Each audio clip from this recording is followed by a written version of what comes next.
एकादश असल्यामुळे काही बनवलं नव्हतं. सो आज व्हेजचा बेत होता म्हणून आज दहीवडे केले होते. नंतर मग जेवलो आम्ही.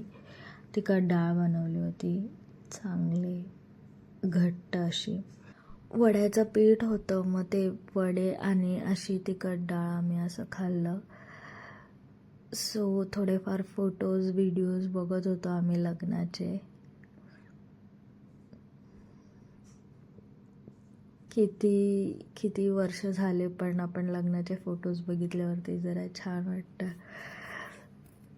परत आठवणी जागा होतात. आणि खाली गेली गाडी शिकायला, माझे फ्रेंड आणि आम्ही शिकत होतो. मग घरी येऊन चहा पिला आणि त्याच्यानंतर जेवणाची तयारी. सो आज जेवायला केलं होतं पनीर मखनवाला आणि रोटी केली होती. मग नंतर आईस्क्रीम खाल्ली. So bye.